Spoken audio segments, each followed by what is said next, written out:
दोस्तों, defence technology की दुनिया में कुछ डेवलपमेंट्स ऐसे होते हैं जो हेडलाइन से कहीं ज़्यादा बड़े होते हैं। वर्ल्ड का first ramjet artillery shell test भी उसी कैटेगरी में आता है। यह सिर्फ एक नया शेल नहीं है, बल्कि यह आर्टिलरी वॉरफेयर की फिलॉसफी को ही बदल देने वाला मोमेंट है। वजह सिंपल है, क्योंकि आर्टिलरी को आज तक जिस लिमिटेशन में देखा जाता था, यह टेस्ट उन सभी सीमाओं को तोड़ने की क्षमता दिखाता है। सबसे पहले समझते हैं कि यह टेस्ट इतना स्पेशल क्यों माना जा रहा है। ट्रेडिशनल आर्टिलरी शेल बैरल से निकलने के बाद प्योरली बैलिस्टिक बन जाता है। लॉन्च के बाद उसके पास कोई प्रोपल्शन नहीं होती, वह ग्रेविटी और ड्रैग के भरोसे उड़ता है। जैसे जैसे डिस्टेंस बढ़ता है, स्पीड गिरती जाती है और एक्यूरेसी भी कॉम्प्रोमाइज होती है। लेकिन रामजेट आर्टिलरी शेल इस सोच को उलट देता है। गन से निकलने के बाद शेल खुद प्रोपल्शन जनरेट करता है, यानी फ्लाइट के दौरान भी थ्रस्ट मिलता रहता है। यही वजह है कि इसे आर्टिलरी शेल नहीं, बल्कि मिसाइल लाइक शेल कहा जा रहा है। अब डिफिकल्टी समझिए। आर्टिलरी शेल लॉन्च के वक्त tens of thousands of G forces झेलता है। रामजेट इंजन को सरवाइव करना होता है, फ्यूल सिस्टम इंटैक्ट रहना होता है और एयर फ्लो को परफेक्टली मैनेज करना होता है, वो भी हाइपरसोनिक लाइक एनवायरनमेंट में। दशकों तक डिफेंस साइंटिस्ट मानते रहे कि रामजेट को शेल के साइज और स्ट्रेस एनवेलप में फिट करना ऑलमोस्ट इम्पॉसिबल है। यही वजह है कि यह टेक्नोलॉजी लंबे समय तक सिर्फ कॉन्सेप्ट पेपर्स और विंड टनल मॉडल्स तक सीमित रही।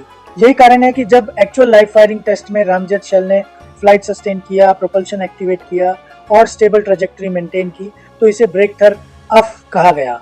यह प्रूफ है कि आर्टिलरी अब सिर्फ शॉर्ट रेंज सैचुरेशन वेपन नहीं रही, बल्कि long range precision strike platform बन सकती है। अब सवाल आता है, क्या ये आइडिया पहले किसी ने ट्राई नहीं किया था?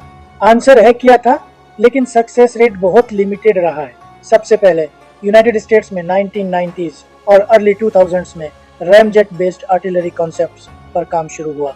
कई प्रोटोटाइप्स बने, लेकिन लॉन्च स्ट्रेस और कंबशन इंस्टेबिलिटी के कारण प्रोजेक्ट्स आगे नहीं बढ़ पाए। कई ट्रायल्स पेपर स्टेज पर ही बंद हो गए। इसके बाद यूरोप, खासकर नॉर्वे और फ्रांस में रैमजेट आर्टिलरी शेल पर सीरियस रिसर्च शुरू हुई। नॉर्वे की डिफेंस इंडस्ट्री और यूएस पार्टनर्स ने 155 मिलीमीटर रैमजेट शेल के कॉन्सेप्ट पर काम किया। अर्ली टेस्ट में मिक्स्ड रिजल्ट्स आए। एयर फ्लो स्टेबिलिटी और फ्यूल बर्न तो अचीव हुआ, लेकिन फुल रेंज ऑपरेशनल रिलायबिलिटी हासिल करना मुश्किल रहा। कुछ एशियन कंट्रीज ने भी लैब लेवल एक्सपेरिमेंट्स किए, लेकिन पब्लिकली कंफर्म सक्सेसफुल फायरिंग बहुत रेयर रही। चाइना ने थियोरेटिकल वर्क और विंड टनल डेटा पब्लिश किया, लेकिन fully verified operational success publicly demonstrate नहीं किया गया। यही वजह है कि रीसेंट सक्सेसफुल लाइव टेस्ट को world's first credible ramjet artillery shell demonstration कहा जा रहा है। यह सिर्फ प्रोपल्शन प्रूफ नहीं है, बल्कि सिस्टम लेवल सक्सेस है। Gun compatibility, shell survivability, sustained thrust और कंट्रोल्ड फ्लाइट सब एक साथ काम करते हुए दिखे। अब स्ट्रेटेजिक इम्पैक्ट समझिए। रामजेट शेल आर्टिलरी और मिसाइल के बीच की लाइन ब्लर कर देता है। मिसाइल एक्सपेंसिव होते हैं, लॉजिस्टिक्स हैवी होती है और लॉन्च प्लेटफॉर्म्स लिमिट ईडी होते हैं।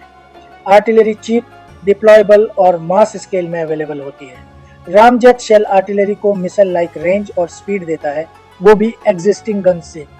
यही वजह है कि डिफेंस प्लानर्स इसे cost effective deep strike solution मान रहे हैं।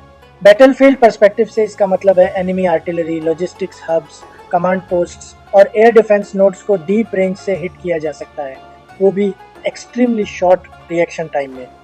काउंटर बैटरी फायर करना मुश्किल, इंटरसेप्शन ऑलमोस्ट इम्पॉसिबल और सर्वाइवेबिलिटी ड्रास्टिकली हायर। इंडिया जैसे देशों के लिए यह डेवलपमेंट और भी क्रिटिकल है। Long borders, high altitude terrain और मल्टीपल थ्रेट फ्रंट्स में आर्टिलरी बैकबोन रही है। अगर रामजेट शेल जैसी टेक्नोलॉजी मैच्योर होती है, तो आर्टिलरी रेजिमेंट्स फ्यूचर वॉर्स में ऑब्सोलीट नहीं, बल्कि सेंट्रल स्ट्राइक एलिमेंट बने रहेंगे। तो दोस्तों, वर्ल्ड का first ramjet artillery shell test सिर्फ एक साइंटिफिक सक्सेस नहीं है, यह डेकेड्स की फेल्ड कोशिशों, थियोरेटिकल लिमिटेशंस और इंजीनियरिंग स्केप्टिसिज्म को पीछे छोड़ने वाला मोमेंट है। यह सिग्नल है कि आर्टिलरी वॉरफेयर अभी खत्म नहीं हुई है, वह खुद को नेक्स्ट जनरेशन बैटलफील्ड के लिए इवॉल्व कर रही है। अब आपकी राय जानना जरूरी है। क्या आपको लगता है कि रामजेट आर्टिलरी शेल्स फ्यूचर में मिसाइल्स की डिपेंडेंसी कम कर देंगे, या मिसाइल्स हमेशा फाइनल स्ट्राइक वेपन बने रहेंगे? कमेंट बॉक्स में अपनी राय जरूर लिखिए और ऐसी ही डीप डिफेंस टेक्नोलॉजी एनालिसिस के लिए चैनल को सब्सक्राइब कीजिए, बेल आइकॉन दबाइए। धन्यवाद। जय हिंद, जय भारत। मैं रविश कुमार, साइनिंग ऑफ।